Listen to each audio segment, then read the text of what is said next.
Hey folks, how the hell are ya? I'm Kaylin. And I'm Houston, and you're listening to Crime or Reason.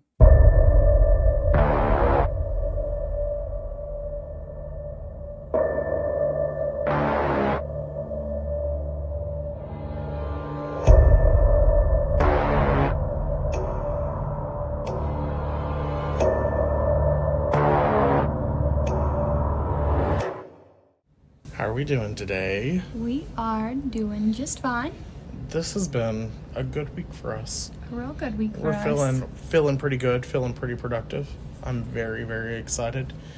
The craziest thing happened to me this morning. I was researching, laying in my bed, right beside my doggos, Pyro and Feisty, they're little wiener dogs. They were just kind of like snuggled up to me. I was doing some research for one of my 55 cases that I'm trying to research right now.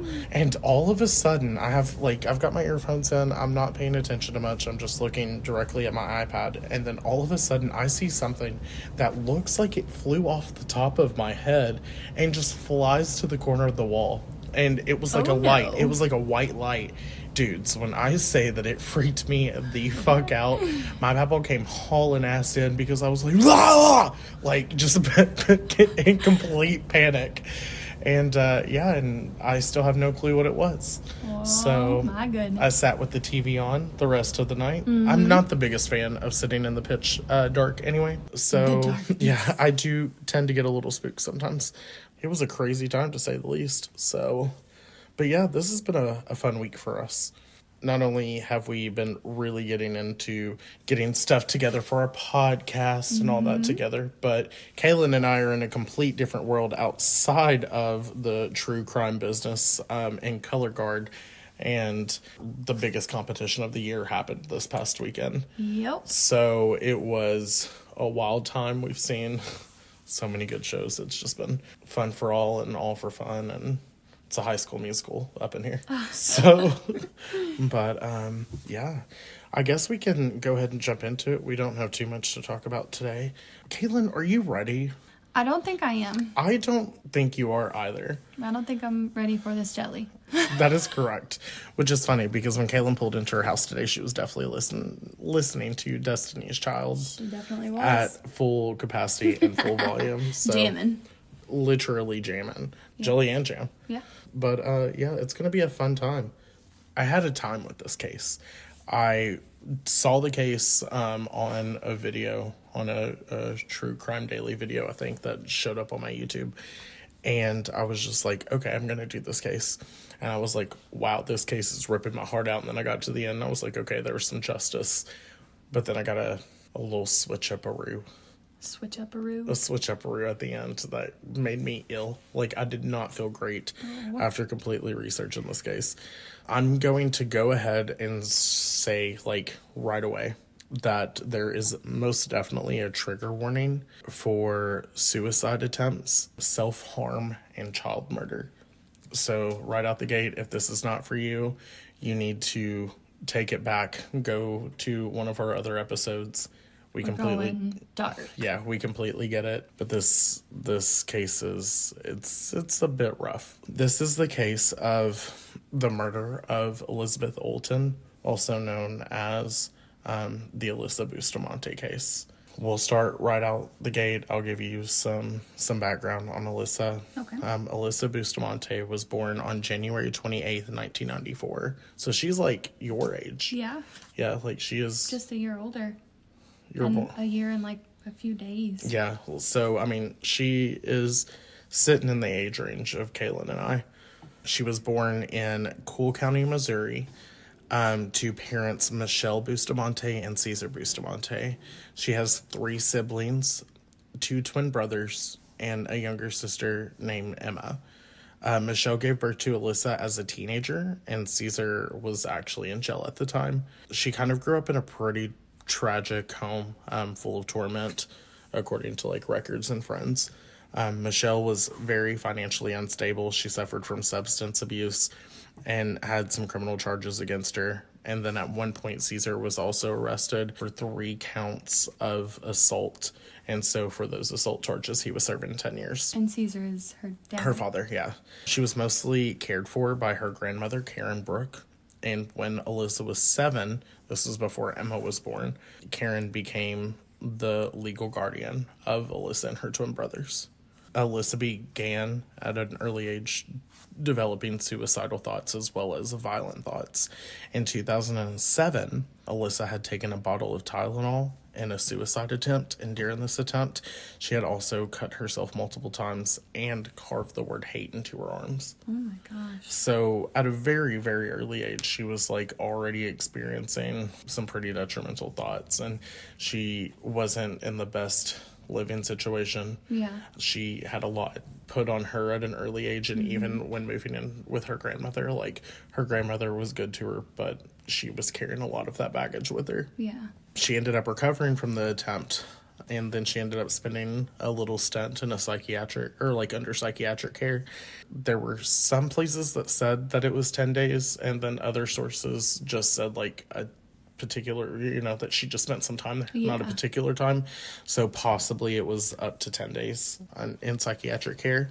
And during that time, she was diagnosed with depression and then ended up being prescribed antidepressants.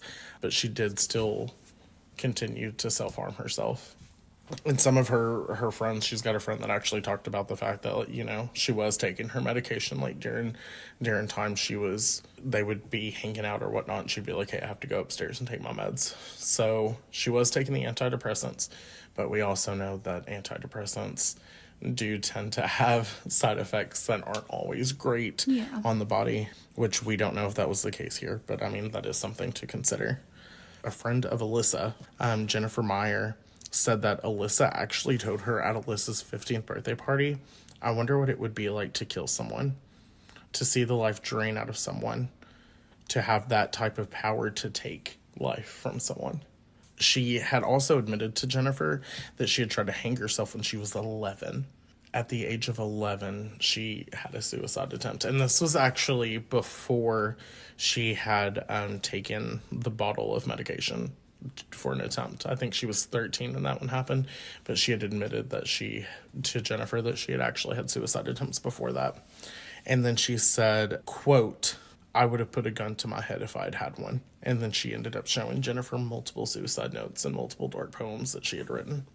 This is further, this behavior and kind of like what's going on in her mind is like further explored into her online persona, because her online persona became very much more visible. A Facebook photo that showed her hand specifically, but there were multiple photos, so you knew it was her based on like the shirt and all that stuff, of her with some sort of fake knife, maybe a fake knife, maybe not, I don't know. I saw the photo of her fake stabbing her friend in the stomach. And that's scary. Yeah, and that was like the smallest of the things that she had online. On her YouTube bio, she had actually written that her hobbies included cutting and killing people. And she had posted a video on there, or on YouTube, like she had multiple videos, and I ended up getting to see these videos because while these videos, like, her account has been deactivated since then, but these videos have been uploaded. And I saw a video of her on a bus. It was just very aggressive, like she was having fun. She was with her friends, but like some of the things that she was saying, she was using a lot of profanities, and which we're not going to judge her for, because I used a lot of profanities at that age, which I still haven't gotten rid of. I'll still be cussing quite a bit. Which if you've made it to episode 3 of this podcast, and it was just, but you could tell that like there was some aggression and it was intense. But one of the other videos that she had actually had on her YouTube, which was more alarming, it was a video of her grabbing an electric cattle fence, which I've never done for fun. An electric fence? Yeah. So what, she grabbed it? She grabbed it on purpose. She had her twin brothers over there, and I don't know if it was both of her twin brothers or one of the twin brothers, but at least one of them was over there. So somebody was recording her grabbing it and like her working herself up to it, and then she ended up grabbing it, and then it immediately cuts to a text that says, "This is where it gets good. We get to see my brother get hurt."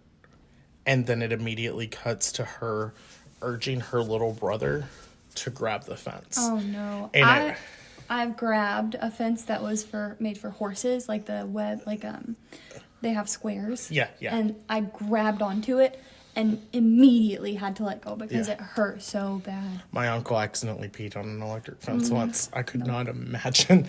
Yeah, they're painful. I've run into an electric fence before when we had our horse and our donkey. Yeah. But Definitely painful. at first, it was really aggressive because, like, when it cut to her, she was actually grabbing her brother's hand and trying to pull it over to the fence. And then she immediately kind of, like, coerced him into doing it. Like, worked him up, and then he ended up grabbing it on his own accord. But, like, it was from a lot of urging and pressure of her. And he ended up actually grabbing it and then, like, falling to the ground. And that's where the video cut. It was serious because he, like, grabbed it, immediately fell to the ground. And then she says something like, "You're fine, it didn't hurt that bad," or something along the lines of that. And, like, he's literally laying on the ground. Sister, kinda. Right. And I'm like, You're all right. right. But, like, he's young. Yeah. I mean, she was probably 14, 15 when she did that video. And, She knew what she was doing. Yeah, you know, I mean, it's just, that's intense. Like, I'm not going to grab one, much less. I really hate to be shocked. Yeah. Hate. I hate to be shocked. I hate to be snapped. Yes. Kiddo. But yeah, so that ended up happening. So that's just kind of like a little background of like what her personality entailed, you know, kind of how she was going about her life and really just like the dark side of it. And this is one of those things where obviously when we get to the murder, it's the murderer's fault. You know, like that was something that the murderer did, and they hold full accountability for that. But also we see that it was just a lot of times that a lot of people who were in authority for her really just failed her. Now that doesn't make what she did okay, obviously, but she was definitely failed. There was a lot of stuff that probably should have gotten done that didn't, you know. To take care of her mental health, right? Right. So we don't create monsters, but sometimes we do enable monsters, and this is one of those cases.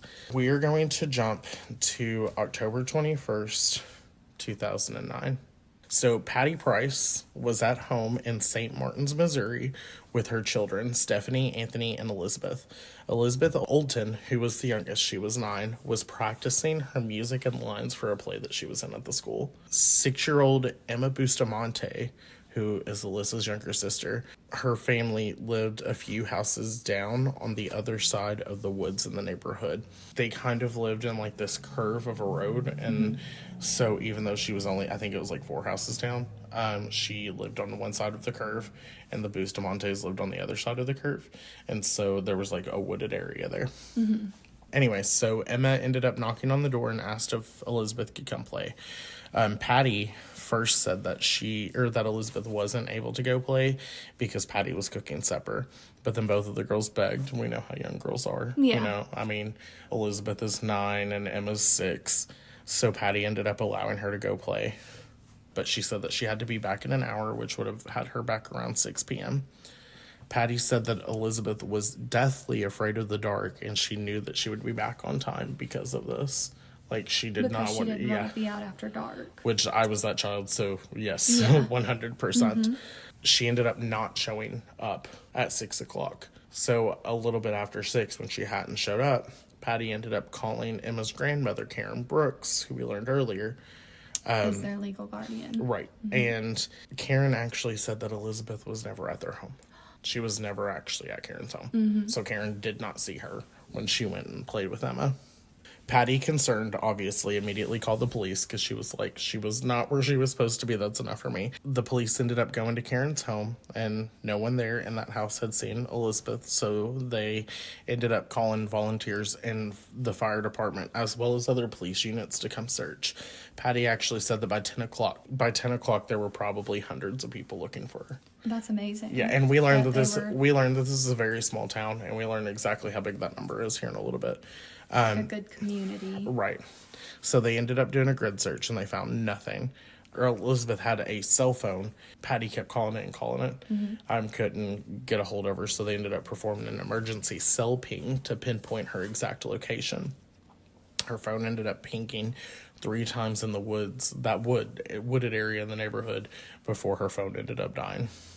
Sergeant David Rice of the Missouri Highway State Police and his investigative team were called in the day after she went missing, as well as the FBI, and then 300 local volunteers ended up showing up. This is 300 local volunteers, and St. Martin's had a residential population of 1,140 people. David said that he believed that she was still in the area, but they did have to consider the fact that she may have been abducted by somebody. The FBI ended up questioning Emma, who said that the last time that she had seen Elizabeth, she was walking home after they were playing. And then there ended up being this weird scenario where a little bit later she kind of changed that story up. And she said something about how she had fallen into like a thorn bush or some sort of like briar patch. And when she fell in, she was hollering for her sister and kept hollering for Alyssa, Alyssa, Alyssa. And then there wasn't too much detail about that, but she did say that she changed her story up to that. We end up learning that when Elizabeth went missing, Emma's sister, Alyssa Bustamante, could not be accounted for. Everybody, like all the other kids in the neighborhood, could be accounted for except for Alyssa. And then she was questioned and said that, yes, she did skip school that day, but she knew nothing of Elizabeth's whereabouts. And then Alyssa was not considered a suspect. Because they said that she was actually very like cool, calm, and collective when they were talking to her. So we've got Emma, Alyssa. Emma is Alyssa's sister. So Yeah. where was... And then they are neighbors, along with their grandmother, grandfather, and their twin brothers. And they are in the same neighborhood as Patty Price and her 3 kids, Stephanie, Anthony, and Elizabeth. And Elizabeth's the youngest. She's 9. And then Emma is 6. And then Alyssa would be 15 at this time. A grave-sized hole was actually found in the woods, but they found nothing inside. And when I was looking at this, they obviously showed photos, and there was like water inside of it. Like there was a bunch of, like stuff of nature, but there was nothing inside of that. But Alyssa actually ended up admitting to digging the hole, and she said that she just likes to dig holes, and sometimes she would bury dead animals. Respectable that you would bury dead animals, but this was a hole that didn't have any animals in it. Like, you're just keeping a hole to the side. Like, maybe I'll find a dead animal today, you know? The FBI actually obtained permission to search Elizabeth's house. So it didn't say anything about a search warrant. It makes it sound like maybe Karen had actually said yes. Just allowed them into the house to search it. Okay. This is where things tend to take a dark turn. Inside Alyssa's room, they had actually found letters from her father, who was still in prison at the time, hung up on her wall, which I won't say much, that's her father. But as well, they found dark messages and imagery that were also on the wall. Some of them were actually written in blood. Some were in pen, some were in blood. In her own blood? I'm assuming so. A few of the things that were written on the wall were a quote that said, "It was written in blood," and then all capital letters, "It was written in blood!" ! So it said it twice. One was all capitalized. A poem of self-harm, and I didn't put the poem on here because it was pretty dark, but one of the things that it did say on there was, "I cut to see blood because I like it." And then there was a silhouette of a person that she had drawn on the wall. Then she drew like these slashes into it to make it look like they had suffered some sort of like cut or slash wounds, and they were to the arm and to the face. The scary part about that is over to the side, she had labeled that silhouette Emma, who was her little sister. That's what she had labeled that silhouette as. Oh my goodness. We've got some really dark things going on here. Yeah, it's wild. And you think about this because this is like some of the stuff that you'd see in like full adult killers, and we're seeing this in a 15-year-old. A diary of Alyssa was also found. Entries included dark poems, which I'm not going to go too much into detail because some of them are incredibly dark. She had referenced killing a family by setting their house on fire. I don't know if it said that she wanted to, or if it was just referencing like setting a house on fire and then killing the family inside. But that was referenced. And then an entry on Wednesday, October 21st, 2009, that had been marked out with a blue pen. Like completely marked out? She had completely scratched it out. Now, we keep in mind that was the day that Elizabeth Olten had gone missing, which is the day before this. they were actually able to make out, on a little bit further examination, they were able to make out the words slit and throat. Well, after that, obviously, they were like, we're going to bring Alyssa in, we're going to question her.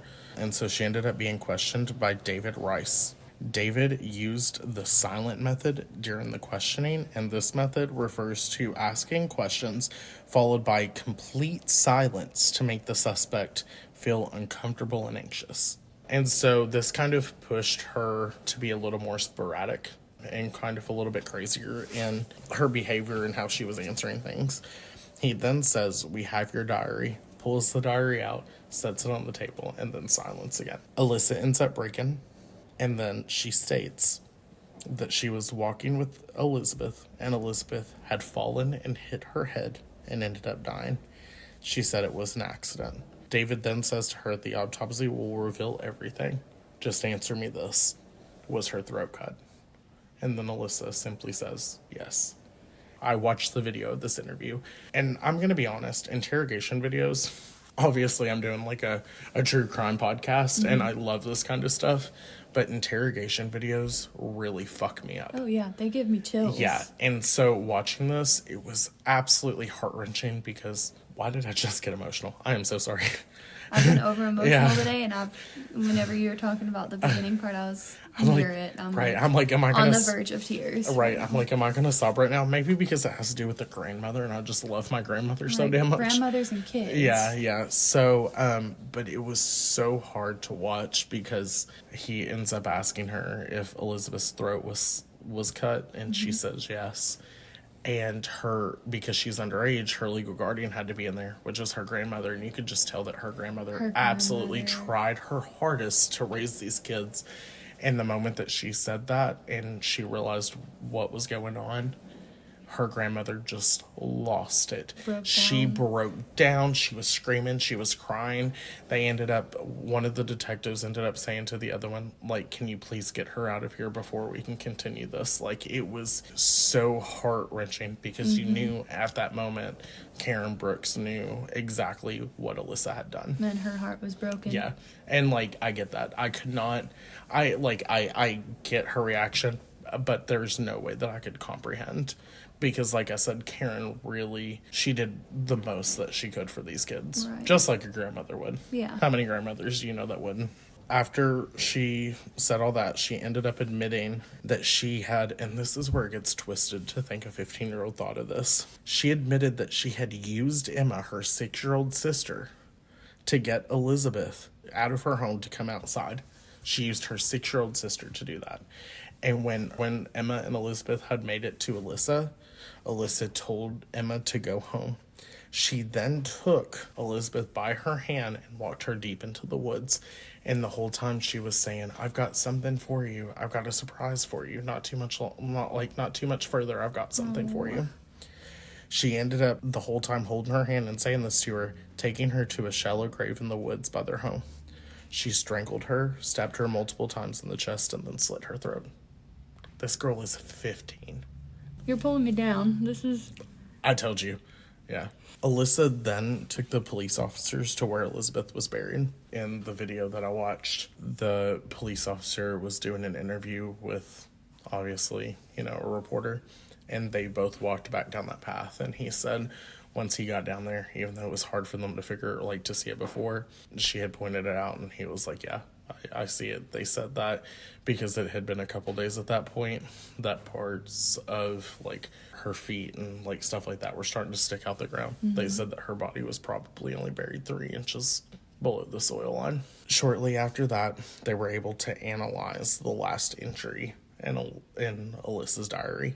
I'm just going to go ahead and say this. Out of all the things that have happened and all the things that I read and saw, this particular diary entry was the thing that fucked me up the most. So maybe if you don't want to hear it, if you're already having problems with this, just go ahead and skip 30 seconds to a minute ahead in this video. The diary entry read, I just fucking killed someone. I strangled them and then slit their throat and then stabbed them. Now they're dead. I don't know how to feel at the moment. It was amazing. As soon as you get over the, oh my God, I can't do this feeling, it's pretty enjoyable. I'm kind of nervous and shaky, though, right now. okay, I gotta go to church now. LOL.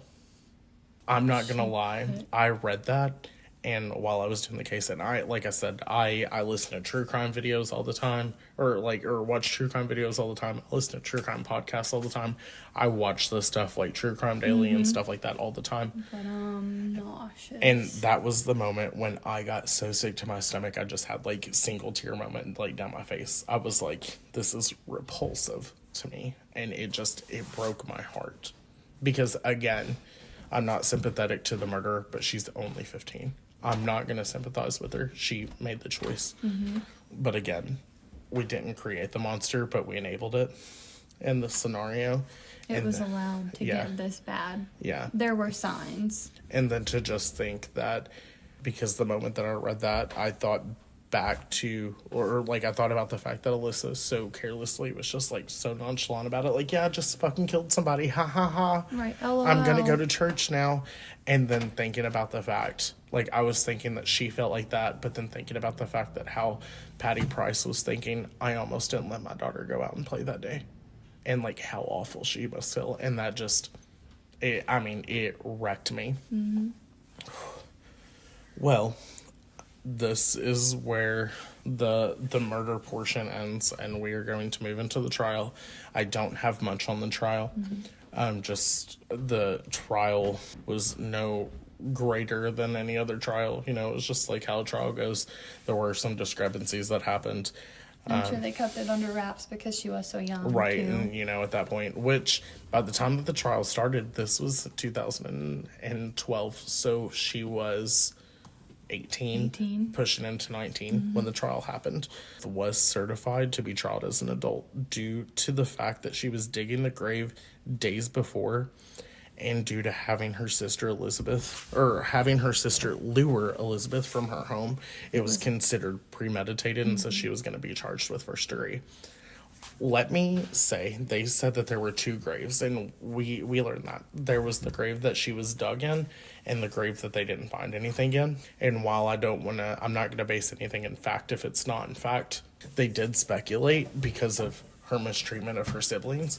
They actually thought that maybe Alyssa's initial plan was to kill her brothers because she had dug two graves.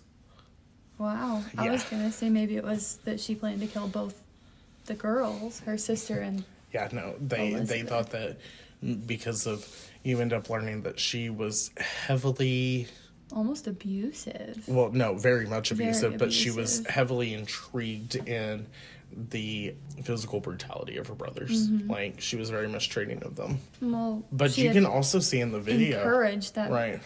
the little boy to try and touch the fence, an electric fence. But you can also see in that video, too, that, like, he somehow weirdly trusts his sister, which, I mean, I'm not going to question that because that's his oldest sibling, you know, like his older sister. But, yeah, so she was going to be, because it was premeditated, she was going to be tried or charged with first-degree murder. So in 2012, she's 18 going into 19 at this point.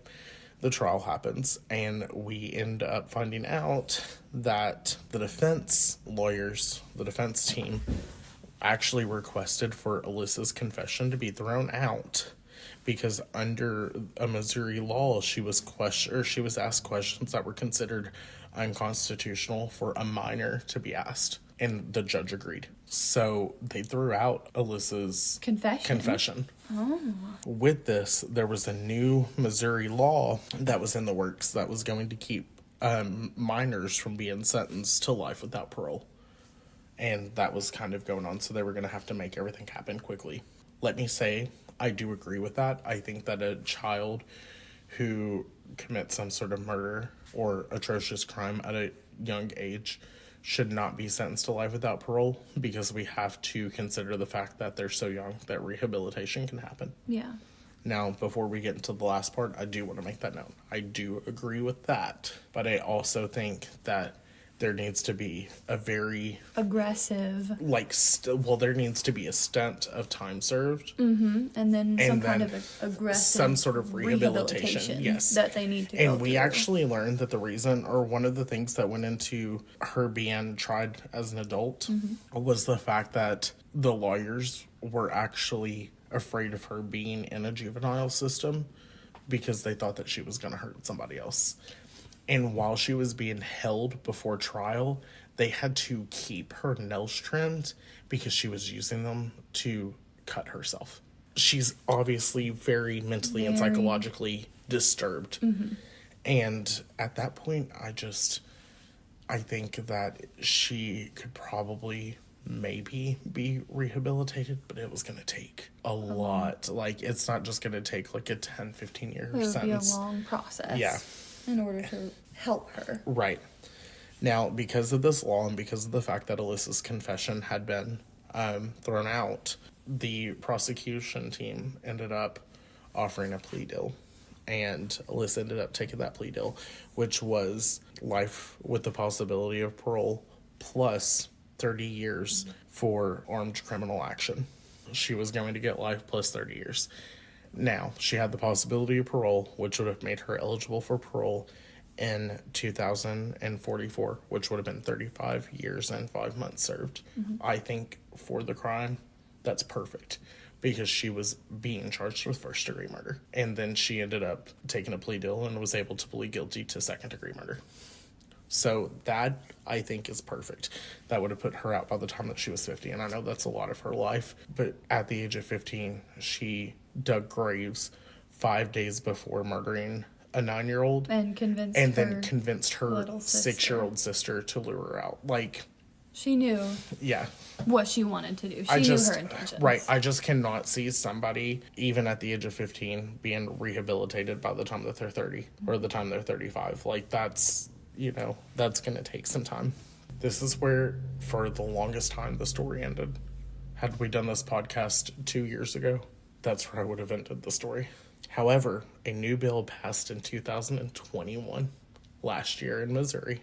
Senate Bill 26 allows minors who were sentenced to 15 years of incarceration the ability to be eligible for parole after 15 years, regardless of whether the case is final for the purpose of appeal. Alyssa Bustamante is scheduled for a parole hearing in 2024.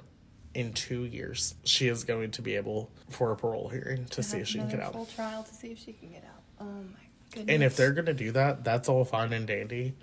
But then let's make sure that she spends a 5 to 10 year stint in a mental institution to make sure that she gets the because full help she's going to come out as 30, and I just don't think 15 years is long enough.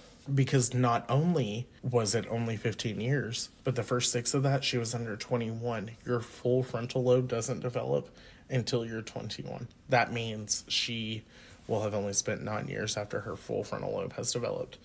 And she was in a penitentiary, a state penitentiary. And so Which obviously she's not, still not getting the best. The help that she needs. Well, and she's still not getting the best role models to look at and say, this is how I should act. This bill is, regardless of whatever the judge says, they are allowed, if they're underage, after 15 years of incarceration, the ability to be paroled. Yeah, I have my opinions on it. I would like to not push my opinions on you guys and try to persuade you in any sort of way. I want you to, decide your own opinions on that.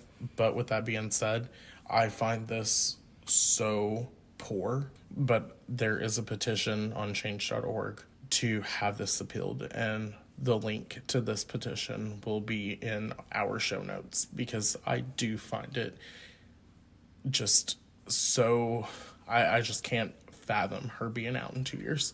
Well, and I'm not in full understanding as to why, whenever we have a system of judges to decide the punishment for these people who do these bad things, what's the point in them being able to decide what's going to happen with these people?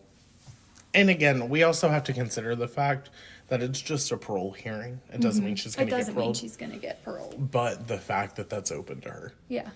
So, I am sorry. I know that she was only 15 when this happened.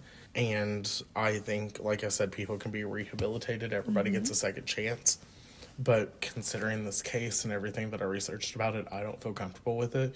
And I just don't think that she should be walking as a free person in 2 years. And again, you don't have to agree with me. That is totally fine. I don't expect everybody to agree with me. But if you do agree with me and you feel that way, that link to that change.org petition will be in the show notes for you to sign. So, and I am incredibly sorry with how heavy that is. It was a very heavy episode. Yeah. Yeah. I was like, episode 3, let's go. Yep. Like, setting the tone or episode 4. I am so sorry. I don't even know what episode we're on. It'll be episode 4. So, we're early on, and I was just like, let's get controversial. Let's get heavy. Kaylin literally said to me, do you think that, like, with that first case, we got a little too heavy? And I was like, I hope not, because my second case is going to be batshit crazy. And it was. Yeah. So, how are you feeling, Kay? I am feeling emotional. Yeah. And I just, in the world that we grew up in, as, 1990s babies. Right. Things were a lot different. Yeah. Things were a lot different back then, and people who had suicidal thoughts were not able to get the help that they really needed. Correct. Yeah, because, like, if we look back about it, like, she's our age, so, like, she's older than you. Yeah. And you're only a couple of years younger than I am. In between us. Right, yeah. So, and I think about me growing up as a gay man in the high school that I went to, like, it was awful. It was bullshit. She's between you and myself. So she's like, she would have gone to high school with us. And we obviously know things back when we were in high school and middle school and elementary school, that there was just a lot of stuff that wasn't taken seriously. Right. And just to look back and think about, like, some of the stuff that we had to go through just because people didn't take our emotions seriously or our mental stability seriously. Yeah. That, she probably wasn't even able to get the help that she needed in school.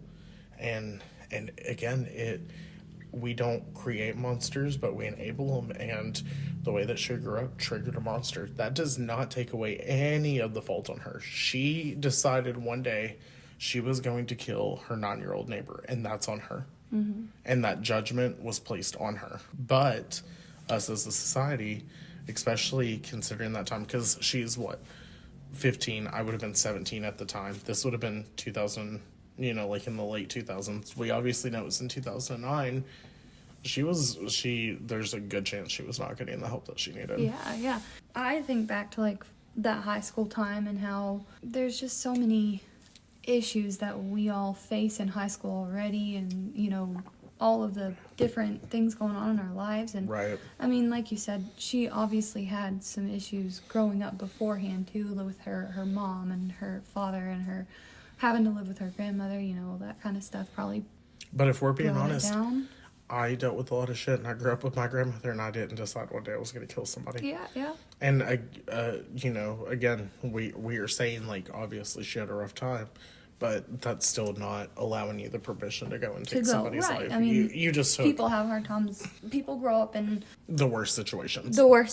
People do grow up in terrible situations and still turn out to be good people. Right. Rather than at the age of 15 murdering someone. This just is one of those cases that proves that we have to start taking mental health very seriously. Yeah. And we're at that time in the year that we're in 2022, like, it's taken very seriously now, and I think we're starting to see how important it is. Therapy's encouraged. Yeah. People are encouraged. We encourage therapy, guys. Yes. I cannot explain how much therapy has helped me and just a lot of people that I know. And I think at the end of the day, we all need to be taking that very seriously.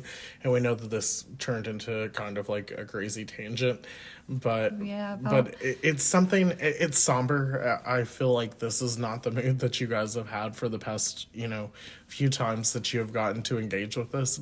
We tried to keep it, I think, light and airy, but we also like to keep it real. Yeah, and keep it where we're trying to set more of the mood of what we plan on doing on our longer episodes right now. Yeah. Like, this is how it's going to be. And they're not always going to be the start. But and then our shorts are going to be pretty light and fun, but at the end of the day, we just want to make sure that you guys are all caring for yourself and getting your mental check in, in line, and because we all need that. And Yep. if you're feeling some type of way, just call somebody, talk to somebody. Hell, message us. Any thoughts of Yeah. suicide, definitely get some help. Yeah, any sort of violent thoughts. I think a lot of people, I suffer from really bad intrusive thoughts, and I think a lot of people think that makes them feel like sociopathic and psychotic. That was something that happened to me. Like, I used to feel like a complete psychopath because of like the intrusive thoughts in my mind, and like therapy was really able to help me work through that because Right. again, that doesn't make you crazy. We all have those kinds of thoughts. So we want you to be your extra most healthy and happy self. Yes, So very. Take good care of yourself and Yes. make sure that your mental, physical, all of it is in check. and drink water. Drink water. I'll tell you, like I tell my high school students, hydration is not an option. So Key. yes, so but thank you for coming out. Thank you for listening to my episode. Like I said, this case definitely just kind of rocked my world and made me feel some type of way, and we're I'm proud of looking Kaylin directly in the face. I can tell that Way it affected her. down Yeah, this so episode. but we're glad you came, and we hope you keep coming and checking us out. You can follow us on all of our social medias. We've got Twitter, Facebook, Instagram, YouTube. We're working on the TikTok. Yeah, we just released our first TikTok, and all of those are at CrimeOrReason. You can also email us at crimeorreason@gmail.com with suggestions, stories, or whatever you feel like. Just reach out to Sharing us. with us, yeah. So definitely stop by. Our podcast is on a few platforms now. You can listen directly through RSS, which is our hosting website, or you can listen through Apple Podcast. You can listen through Spotify. And on all of those platforms, it is CrimeOrReason. Yes. So it doesn't matter where you go. If you go on Apple Podcast or Spotify, just CrimeOrReason. We're also on Amazon Music, Google Podcast. Yeah, thank you for hanging out with us. Thanks for listening. Yeah, come back and see us later in the week or next week or 2 weeks after that, just whenever you feel like fucking coming back. Come hang out with us. So stay safe Stay healthy. and stay criminal. Criminal. Bye, guys. Bye.